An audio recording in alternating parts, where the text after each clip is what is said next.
Hola querido, hoy damos inicio al estudio de un nuevo trimestre. Este trimestre estudiaremos el libro de los Hechos de los Apóstoles. La mayoría de los estudiosos cree que el autor del libro de los Hechos fue Lucas, el mismo autor del Evangelio de Lucas. Algunos eruditos inclusive consideran ambos libros, Lucas y Hechos, como si fueran dos capítulos de un mismo relato, de un mismo libro. Parece que Lucas escribió ambos libros para un ciudadano romano que él conocía muy bien. Su nombre era Teófilo. Este hombre era un hombre de mucha importancia porque a través de él Lucas deseaba que todos los ciudadanos del Imperio Romano conocieran las historias de Jesús y de sus primeros apóstoles. Por eso Lucas empieza su narración del libro de los Hechos diciendo en Hechos 1:1 lo siguiente: Estimado Teófilo, en mi primer tratado, o sea, en el Evangelio, en mi primer tratado hablé acerca de todo lo que Jesús comenzó a hacer y a enseñar hasta el día en que fue recibido en el cielo, después de que por medio del Espíritu Santo les dio mandamientos a los apóstoles que había escogido. Es interesante cómo Lucas comienza el relato refiriéndose a Jesús. Dice las cosas que él comenzó a hacer y a enseñar. Quiere decir, el Señor Jesucristo primero hacía, después enseñaba. Diferente de nosotros los seres humanos, que primero estudiamos, después enseñamos. Y generalmente nunca hacemos. Pero el Señor Jesucristo era un maestro práctico. Sus enseñanzas salían de la vida práctica, por eso primero él hacía y después enseñaba. Esta es una buena lección que ya podemos aprender al inicio prácticamente de nuestro estudio. Bueno, en el Evangelio de Lucas vemos lo que Jesús hizo personalmente. Y en el libro de los Hechos vemos lo que el Espíritu hace a través de sus apóstoles. Inclusive muchos consideran que el libro no debería llamarse Hechos de los Apóstoles, sino Hechos del Espíritu, porque es el Espíritu que obra a través de la vida de los apóstoles y especialmente a través de la vida de Pedro y de Pablo. Porque aunque el libro se llama Hechos de los Apóstoles, los dos apóstoles que más destacan son Pedro y Pablo. Los otros son mencionados circunstancialmente, pero no se habla mucho de ellos. Los primeros 10 versículos del capítulo 1 del libro hablan de la misión de la iglesia, que no puede ser entendida correctamente sin la participación del Espíritu Santo. Esto es esencial y tiene que ver con la primera y segunda parte de nuestra lección. Sabes, la iglesia no es una empresa que debe vivir preocupada en aumentar su número de miembros y la cantidad de sus entradas financieras. La iglesia es un grupo de hombres y mujeres redimidos por Jesús y dirigidos por el Espíritu Santo. Por lo tanto, los miembros de la iglesia de Dios, llamados también de discípulos, son hombres y mujeres espirituales, porque el reino de Dios es un reino espiritual. Si no entendemos la naturaleza espiritual de la iglesia, pues no entenderemos la naturaleza de la misión y haremos crecer una empresa pensando que estamos haciendo crecer una iglesia y en realidad no estamos haciendo crecer la iglesia porque la iglesia es completamente espiritual. Y este tipo de crecimiento solo de la estructura, nosotros podemos estar haciéndolo inclusive con toda sinceridad, pero sinceridad jamás fue sinónimo de estar en lo correcto. Mira, los discípulos no habían entendido la naturaleza espiritual del reino de Dios, de la iglesia de Dios. A lo largo de sus 3 años de ministerio, Jesús trató de enseñarles una y otra vez la naturaleza espiritual de su reino. Y ellos, claro, ellos siempre creyeron que lo habían entendido. La realidad, sin embargo, era dolorosamente cruel. Ellos jamás entendieron la naturaleza espiritual de la iglesia. Por eso, cuando Jesús murió, ellos se sintieron frustrados, derrotados, tristes, pues sus expectativas políticas habían llegado al fin. El reino de los cielos, entre comillas, de los cielos, para ellos, era un reino que no había pasado de una ilusión. Porque ese de los cielos para ellos era de la tierra. Cada vez que ellos escuchaban hablar del reino de los cielos, ellos pensaban en el reino de la tierra. Por eso aquel domingo ya Jesús había resucitado, mientras dos de sus discípulos retornaban a Emaús con sus esperanzas frustradas. Cleofas, uno de ellos, sin reconocerlo, le dijo al propio Señor Jesucristo lo que está en Lucas 24, 18 al 21. Lo voy a leer. ¿Eres tú el único forastero en Jerusalén que no has sabido las cosas que en ella han acontecido en estos días?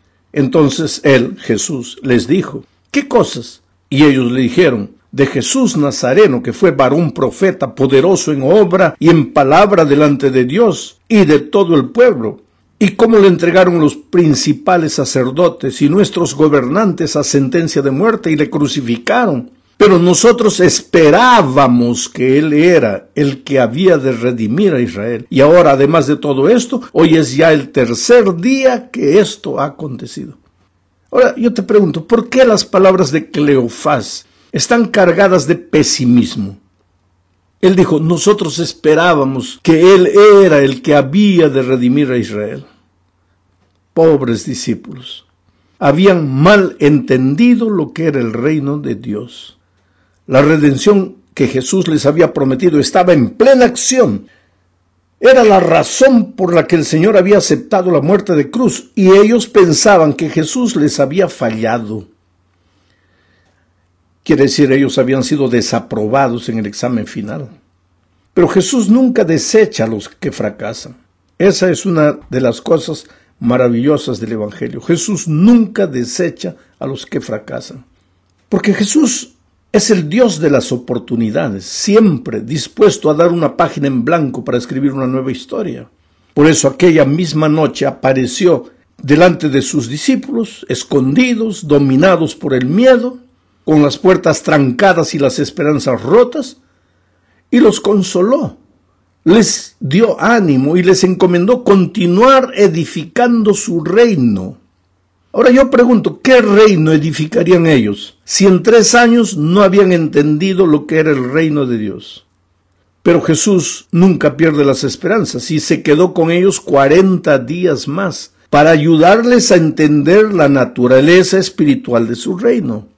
Lucas relata la historia de la siguiente manera, en Hechos 1:3, dice, a quienes, refiriéndose a los discípulos, después de haber aparecido, se presentó vivo con muchas pruebas indubitables, apareciéndoseles durante 40 días y hablándoles del reino de Dios.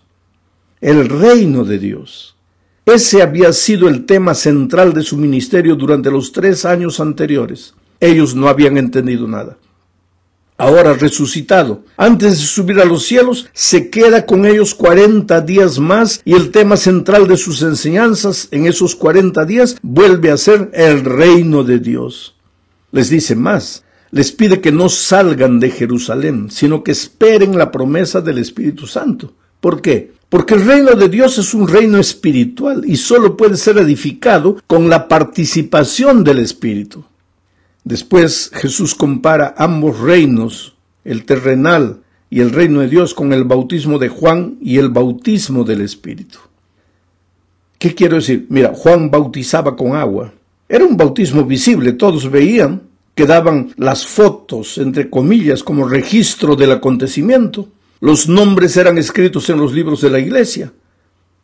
Pero el bautismo del Espíritu es diferente, porque nadie ve, no hay fotos. ¿Y sabes por qué? Porque el reino de Dios empieza a trabajar por dentro, como lo hace el grano de mostaza, la sal, la levadura. Los nombres no son escritos solamente en los libros de la secretaría de la iglesia, sino que en los libros de la vida allá en los cielos. Ahora, este es el último día que Jesús pasa con sus discípulos. Ya pasaron los 40 días. Este es el último mensaje que les deja. Jesús quiere tener certidumbre de que ahora sí ellos entendieron la naturaleza espiritual de su reino. Pero de repente ellos le preguntan con una ingenuidad de doler, ¿sabes? Hechos 1:6 registra esa pregunta. Señor, ¿restaurarás el reino de Israel en este tiempo? Imagina la decepción de Jesús. Él ya estaba listo a partir y sus amados discípulos todavía no habían entendido lo que era la misión, porque no habían entendido lo que era el reino de Dios. Entonces, al registrar sus últimas palabras, Jesús les dice cómo será construido el reino espiritual, la iglesia gloriosa, sin arruga, sin mancha, que Él desea encontrar cuando vuelva. Hechos 1:8 dice: recibiréis poder cuando haya venido sobre vosotros el Espíritu Santo, y me seréis testigos en Jerusalén, en toda Judea, en Samaria y hasta lo último de la tierra. Sabes, mi amigo querido, para construir el reino de Dios, cada discípulo tendría que volverse un testigo. Sin el testimonio personal de cada cristiano jamás existirá el reino de Dios. Ya pasaron más de 20 siglos desde aquel día y yo me pregunto, ¿entendí la naturaleza espiritual del reino de Dios? ¿Estoy edificando el reino de Dios o simplemente un reino terrenal? Basta llamar a reino de Dios a lo que estoy construyendo para que en verdad sea el reino de Dios. ¿O pensando que estoy edificando el reino del Señor, estoy haciendo crecer simplemente un reino humano al que llamo reino de Dios? Esa es la pregunta que todos nosotros tenemos que respondernos. Líderes y liderados, pastores y obreros voluntarios, todos. Bueno, después de hablar de la misión, Lucas en su narración pasa a hablar de la bendita esperanza de los cristianos, que es la segunda venida de Cristo. Esta es la tercera parte de nuestro estudio. Lucas relata un hecho. Él no habla de una teoría. Él presenta un relato de algo que sucedió. Está en Hechos 1:9 al 11. Dice: después de haber dicho esto, ellos lo vieron elevarse y ser recibido por una nube que lo ocultó de sus ojos. Mientras miraban al cielo y veían cómo él se alejaba, dos varones vestidos de blanco se pusieron junto a ellos y les dijeron: varones galileos, ¿por qué están mirando al cielo? Este mismo Jesús que ustedes han visto irse al cielo vendrá de la misma manera que lo vieron desaparecer. Ahora, querido, este no fue un acto de levitación, ni fue un hecho simbólico. Todos los que estaban presentes lo vieron con sus propios ojos. Jesús fue levantado. El original griego da la idea de que fue un acto del Padre. Jesús tuvo una participación pasiva, como por ocasión de su resurrección, cuando el Padre lo resucitó. Lo hizo Dios, así como hizo tantos milagros a lo largo de la historia humana. Esa ascensión de Jesús fue un acto milagroso. Me impresiona particularmente las palabras de los ángeles: varones galileos, ¿por qué están mirando al cielo? Este mismo Jesús que ustedes han visto irse al cielo vendrá de la misma manera que lo vieron desaparecer. Hay dos preguntas, dos pensamientos que debemos destacar en este texto. El primero es que la vida cristiana no es un mero misticismo. ¿Por qué están mirando al cielo?, preguntan los ángeles. La vida cristiana no consiste solo en mirar al cielo. Es necesario hacerlo. Sí, hay que mirar al cielo. Pero no solo eso. Mira, Pablo dice en Colosenses capítulo 3, versículo 2, pongan la mira en las cosas del cielo y no en las de la tierra. Pero querido, es necesario también recordar que Jesús nos dejó una misión para ser cumplida como remedio contra el misticismo de querer mirar solamente al cielo. Esta misión no es una misión humana, es divina. El blanco es todo, todas las naciones, todos los seres humanos, todos los idiomas y razas y pueblos. No hay tiempo para quedarnos solo mirando al cielo. Es menester hacer esto y no dejar de hacer lo otro. Mientras miramos al cielo, mientras clamamos por el poder del Espíritu, tenemos que colocar las manos a la obra en esta tierra para terminar la misión que Cristo nos encomendó.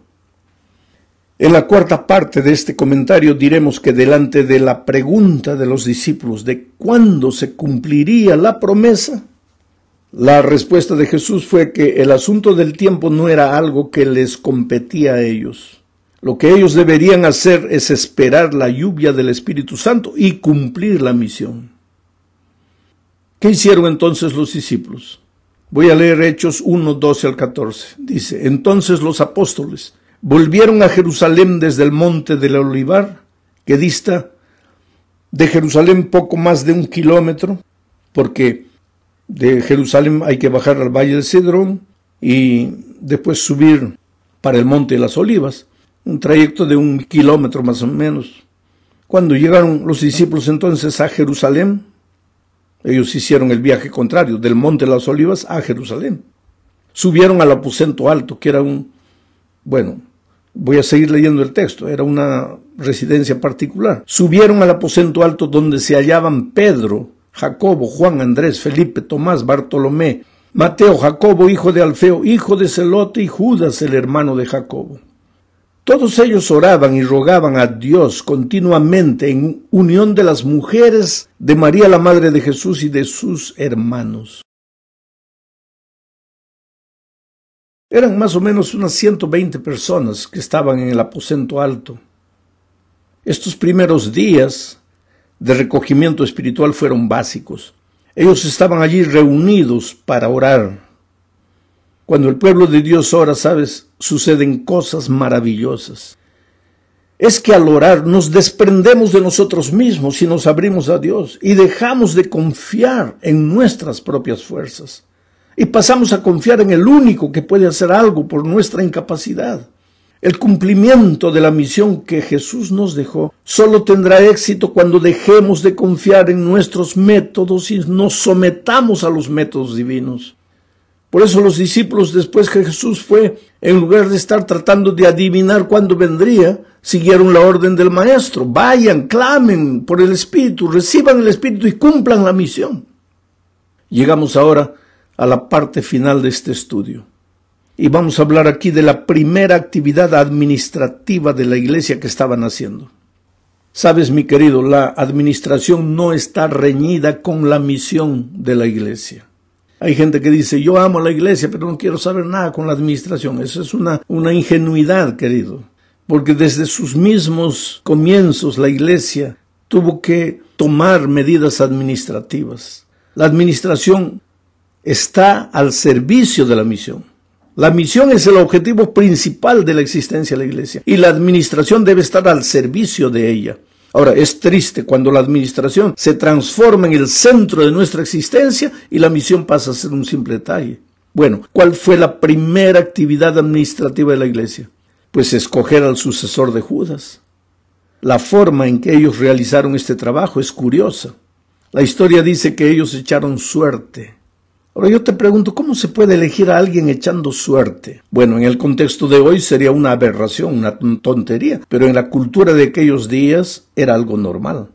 La primera vez que se menciona en la Biblia la costumbre de echar suertes es con relación a la selección de los machos cabríos para Jehová y para Azazel en el día de la expiación. Y eso era bíblico. La instrucción era divina. Las personas consideraban que Dios revelaba su voluntad de esa manera y por eso hacían una oración especial antes de echar suerte. Pero con el tiempo pues la cosa mudó, cambió de rumbo. Ahora, en el caso de la elección del sustituto de Judas, evidentemente los discípulos se equivocaron. Ellos debían esperar que el Espíritu se manifestara para guiarlos y decirles quién debería ser el sucesor de Judas, pero se apresuraron. No tuvieron paciencia para esperar el trabajo del Espíritu Santo. Ahora, si leemos todo el libro de los Hechos de los Apóstoles y los escritos de Pablo, nos daremos cuenta con claridad meridiana que el hombre que Dios tenía reservado para ocupar el lugar de Judas era Pablo y no Matías. ¿Por qué Pablo? Porque tuvo un encuentro personal con Cristo, camino de Damasco. Porque era el instrumento que Dios había escogido para llevar el evangelio a los gentiles. Tanto así que la figura de Pablo aparece nítidamente como un exponente del evangelio y de la predicación del evangelio en el Nuevo Testamento. Tal vez si ellos hubieran tenido paciencia a que el Espíritu les mostrara, pues hubieran elegido a Pablo, pero infelizmente ellos se apresuraron. Aquí hay un peligro cuando llega la comisión de nombramientos a final de año y algunos hermanos ya llegan a la comisión llevando los nombres escritos en su bolsillo. Entonces, ¿para qué Espíritu Santo? El Espíritu tiene que trabajar, tenemos que dejar que el Espíritu Santo nos guíe. Esta iglesia es una iglesia espiritual. Es verdad que mientras vivamos en este mundo, necesitamos de una estructura. Necesitamos de edificios, necesitamos estadísticas, números, colegios, hospitales, casas publicadoras, toda la estructura al servicio de la misión. Pero es posible hacer crecer solamente la estructura sin que crezca la iglesia espiritual. Ahora, la iglesia espiritual solo crecerá cuando cada miembro estudie la palabra de Dios todos los días, ore todos los días y cada miembro esté involucrado en la tarea de traer una persona para Cristo. Por eso la Asociación General ha tomado como un blanco para estos próximos años la participación de todos los creyentes, el envolvimiento de cada creyente. Ningún creyente puede quedarse solo contemplando lo que los otros hacen, porque es orando, estudiando la Biblia y participando en la misión que el miembro crece, y cuando el miembro crece espiritualmente, la iglesia crece espiritualmente. Que Dios nos ayude a tener esta visión. Creo que el estudio del libro de los Hechos este trimestre va a ser extraordinario porque vamos a ver cómo Dios ha guiado a su iglesia en los primeros años. Dios te bendiga.